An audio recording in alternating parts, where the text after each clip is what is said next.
Le dossier municipal qui a fait couler beaucoup d'encre cette année, c'est le dossier du procès de la mairesse de Saguenay, Julie Dufour. Je vous explique. En octobre, le directeur général des élections a déposé 3 constats d'infraction contre la mairesse de Saguenay, Julie Dufour. Le DGEQ lui reproche d'avoir tenté de convaincre 2 candidats et un aspirant candidat à la mairie de ne pas se présenter contre elle lors des élections de 2021. Selon les constats d'infraction, Julie Dufour aurait tenté de convaincre Jean-Marc Crevier, Jacinthe Vaillancourt et Serge Simard. La mairesse se retrouve donc passible d'une amende allant de 5 000 à 20 000 $ pour chacune des 3 infractions, selon le DGEQ. Elle assure qu'elle se défendra contre ce qu'elle affirme être des faussetés et une revanche politique à son endroit. Je suis en forme, je suis bien, je suis prête.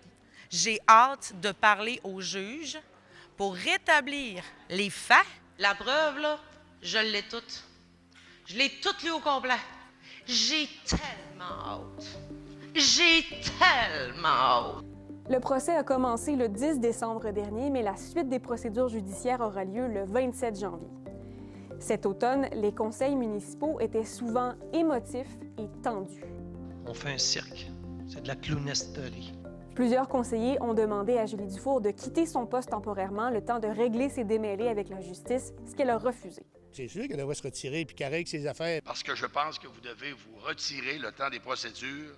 Je ne vois malheureusement aucun scénario où le statu quo pourrait avoir des effets positifs. Il y a une question qui est revenue souvent depuis le dépôt des accusations. Qui doit payer pour la défense de la mairesse? Est-ce que c'est la mairesse elle-même ou encore c'est la Ville de Saguenay? La Ville a d'ailleurs demandé 2 avis juridiques sur la question et ceux-ci stipuleraient que la Ville doit payer. Les avis n'ont pas été rendus publics, mais la Commission municipale du Québec a demandé à la Ville de lui fournir tout avis dans le cadre d'une enquête qu'elle mène.